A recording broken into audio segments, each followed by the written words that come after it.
I love that song so much. It's one of the best snowboarding parts ever.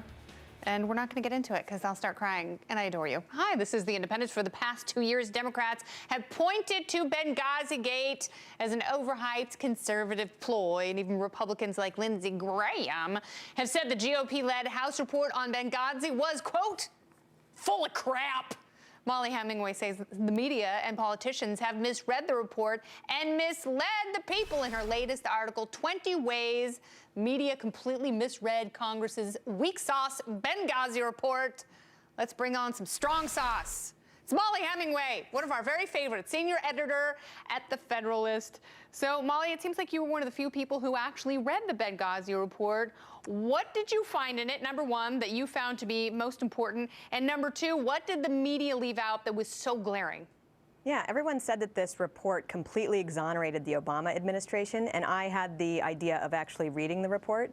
And if anyone else had read it, they would have seen that, in fact, there was tons of criticism of the Obama administration. It was fairly limited in scope. It didn't investigate, the State Department, which is where a lot of people were critical of how the Obama administration handled it. And if anything, the people who look bad are the people who were claiming that a YouTube video sparked this protest that never happened, or people who were denying that Al-Qaeda was involved. And that was, that wasn't just the Obama administration. That was major players in the media. The New York Times didn't admit that Al-Qaeda was involved until hours before this report was released. So people they should have looked in there. There was actually a bunch of really interesting stuff, and it didn't actually make the Obama administration look that good. Yeah, that was one of the things that really struck me reading this report. And I remember reading that New York Times thing, thinking to myself, what about freedom of speech, which was essentially assassinated in this country as they tried to point to that anti-Muslim video?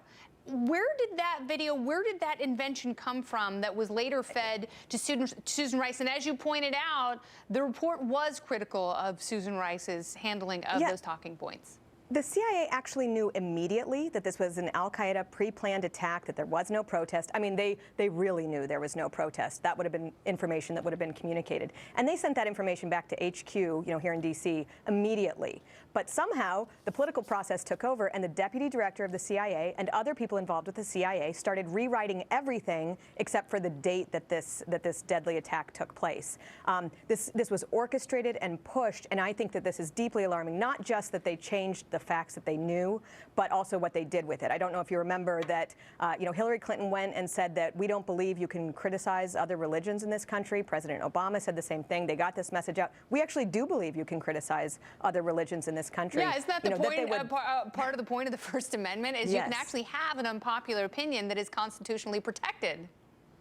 Exactly. And there were other things that they left out, too. Like this report also shows that the February 17 Martyrs Brigade was handling our security. Now, this is a group that's fully allied with Ansar al-Sharia, the group that actually launched the attack. And this group that we were having handle our security has now taken over all of Benghazi. Again, this is not stuff that makes the Obama administration look good. And they don't even explore in this report, why we were contracting with Islamist militants to handle security. I think there's still plenty of questions. I hope that we learn from this so we don't continue to do this type of thing in other embassy and consulate situations. Yeah, it's like having Hell's Angels run your security at a Rolling Stone show. It's exactly what it's like, Molly. And you say that there are huge gaps in it. What do you hope will come out in the future? Well, I hope many things will come out. I'm a little bit concerned that people won't think about what was truly wrong here, which has to do with how we understand the threats of Islamist terrorism, how we understand how Al-Qaeda works, which groups we work with. I know the CIA has a reputation for working with bad guys. Some bad guys might be better than other bad guys to handle your security. There are a lot of important questions, and it looks like everyone's just going to get away with all the bad decision-making that took place because people have always treated this as a political football, and that's on both sides, rather than thinking about how we can handle this type of situation better for the future. All right, Molly Hemingway, thank you so much.